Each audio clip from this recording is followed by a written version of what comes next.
against the flickering village torches. Samuel had known that he was facing a creature, an errant beast that had been prowling the outskirts of the village, drawn by the scent of easy prey. In the chaos of the outbreak, the creature had broken through the meager defenses set up around Eldergrove, slipping past the watchman and into the village.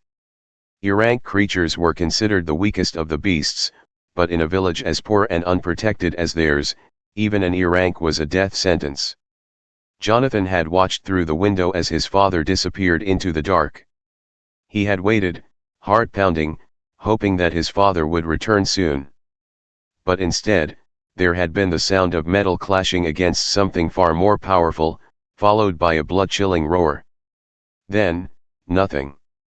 His mother had screamed, but Jonathan hadn't been able to move, paralyzed by fear. He had wanted to run out there, to help, but his legs refused to obey him. His father was out there, alone, fighting for their lives, and all he could do was watch. When the other hunters from the village had finally arrived, it was too late.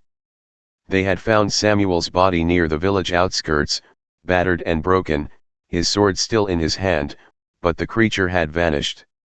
It had left him alive just long enough for him to defend their home, but in the end, his father had died alone in the cold night, a sacrifice that had gone uncelebrated by the village.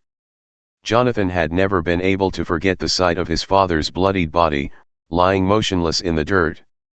He had been a hunter, just like the others, but in the end, his death had been seen as a failure. The villagers didn't speak of him with reverence or respect. To them, Samuel had been a reminder of the village's fragility, a symbol of the weakness they tried so hard to forget. Jonathan clenched his fists under the covers, his nails digging into his palms. His father had died trying to protect them, but no one seemed to care. No one remembered him as a hero. But Jonathan did. He remembered the way his father had stood between them and the darkness, knowing full well he wouldn't survive. He remembered the courage it had taken, and the love that had driven his father to face the creature alone. Jonathan swore he would be different. He would be stronger than his father. He would become a hunter, not to die like Samuel had, but to succeed where he had failed. He would protect his mother, his village, and anyone else who needed him. He wouldn't be another forgotten name, another story of loss in a village that had seen too much death.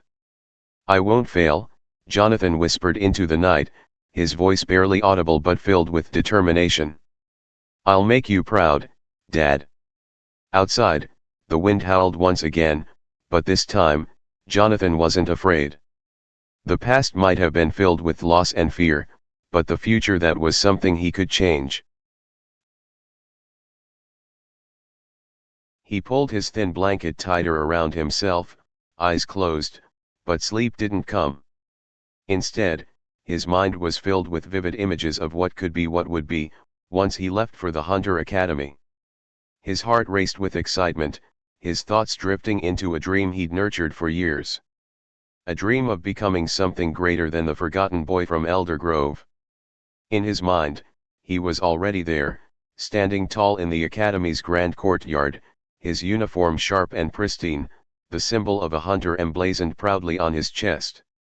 The other students, all strong, capable, and respected, gathered around him, admiring his strength, his skill.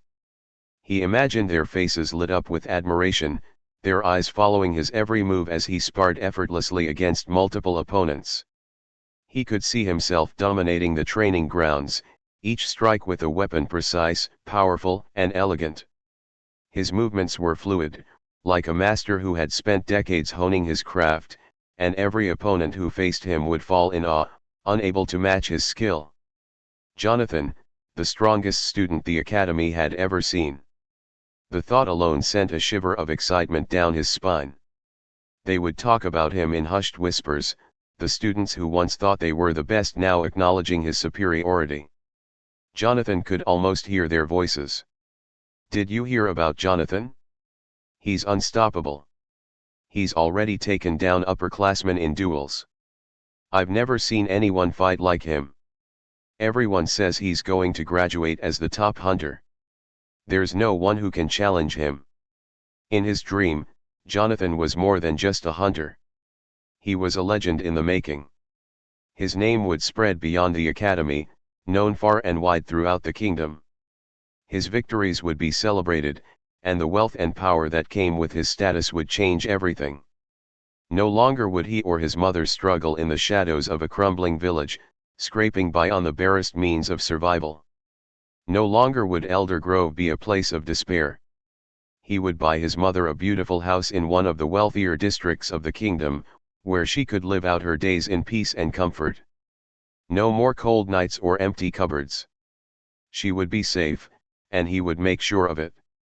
He could picture her smiling, living without the constant worry that had been etched into her face for so long. In this dream, Jonathan was a protector strong enough to stand against any threat, no matter how large or powerful. The creatures that had taken his father from him would cower in fear of his strength.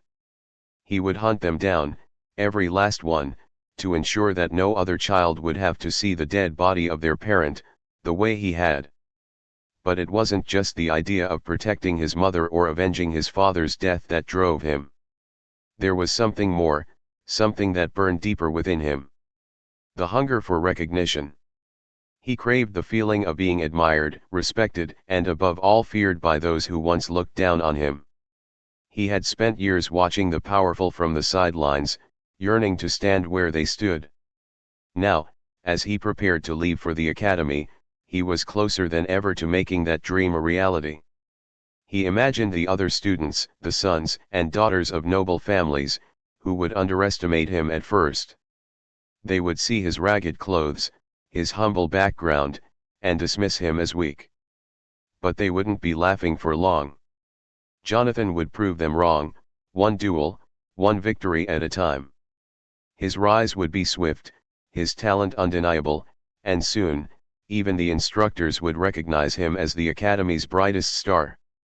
He pictured himself standing at the top of the academy's hierarchy, his fellow students looking to him for guidance, for leadership. Not just as a hunter in training, but as a leader among them. The academy's strongest. The best. And beyond that, once he had earned his place as a top hunter in the kingdom, he would wield power that others could only dream of. With that power would come wealth, more wealth than he could ever imagine. The type of wealth that could change lives. No more scraping by. No more struggling to survive. He would have everything he had ever wanted, and he would finally be free of the weight of poverty that had shackled him his entire life. The spark of ambition that had been smoldering inside him for years was now a roaring flame, fueled by the excitement of what lay ahead. He could almost feel it, the strength, the admiration, the freedom. The future he wanted was so close, he could taste it. "I'll be the strongest," Jonathan whispered to himself, his voice quiet but firm. Stronger than anyone. As he finally drifted into sleep, his mind filled with visions of victory, Jonathan clung to that dream, the dream of becoming not just a hunter, but a legend. The kind of man his father had never had the chance to be. The kind of man who would never fail. And with that ambition burning bright in his chest, the darkness of Eldergrove, for just a moment, felt far away.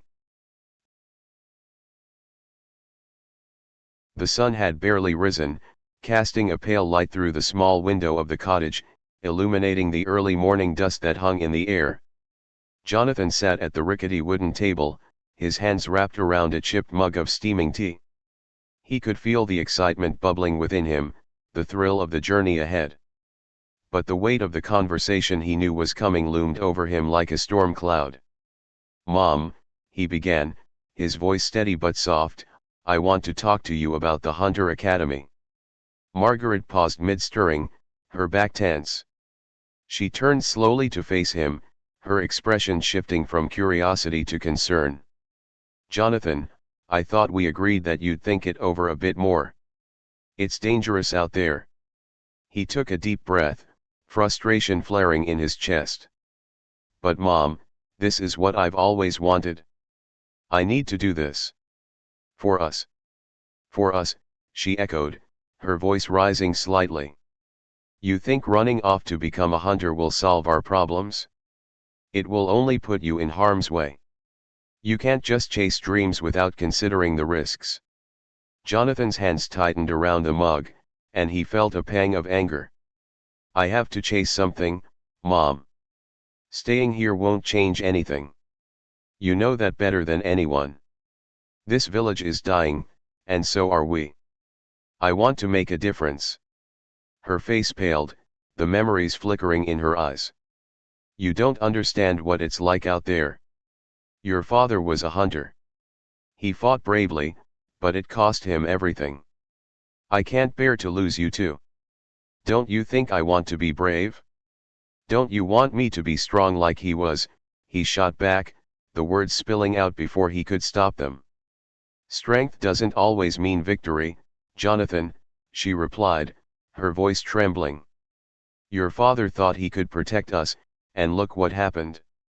I won't let you make the same mistakes. He stood abruptly, the chair scraping against the floor, anger boiling over. You're afraid of losing me because of what happened to him. But I'm not him.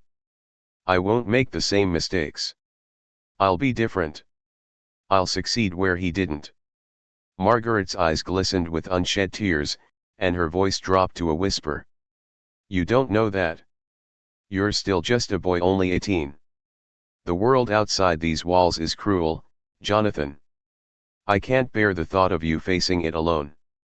Then why don't you support me? He pleaded, feeling the weight of his emotions crashing over him like a wave. I want to become a hunter, not just for me, but for you. So you won't have to worry anymore. So we can leave this place behind. She shook her head, stepping back as if his words physically pained her. You think leaving will solve everything? You think becoming a hunter will erase the pain we've lived through? It won't. You'll still be my son, and I'll still be terrified. Jonathan's heart ached as he looked into her eyes, seeing the fear and trauma that had taken root there. Mom, I promise I'll be careful. I won't let myself get hurt. I want to protect you, just like he tried to. Margaret's expression softened for a moment, but the fear still lingered. You can protect me by staying safe at home, not by going out there to chase shadows. You have to understand that every time you step outside, you're putting your life on the line. A heavy silence filled the room, both of them grappling with their emotions. Jonathan's resolve began to waver, the weight of his mother's fears pressing down on him. I just want you to believe in me, he said finally, his voice quiet, almost defeated. I want to believe in you, Jonathan. But I can't help but remember what we lost. It's not just about you anymore. It's about me too. Can't you see that? Jonathan turned away, the realization hitting him hard. The path he yearned to take was a bitter reminder of the past, a past he was trying to escape. Maybe you'll never understand, he said, the frustration bubbling back to the surface. Maybe I have to find my own way, even if it hurts you. Jonathan, she pleaded, reaching out as if to pull him back, don't shut me out. I'm scared for you. I can't lose you, too. He looked back at her, the love and fear in her eyes battling against his ambition. I have to go, Mom. I can't keep living in this fear. I won't let it control my life. With that, he turned and stormed out of the cottage, the door slamming behind him. The weight of their conversation hung heavy in the air, leaving Margaret alone in the kitchen, her heart breaking for the son she loved and the dreams that now stood between them. Outside, the sun had fully risen, bathing the village in golden light, but all Jonathan felt was the bitter taste of conflict on his tongue.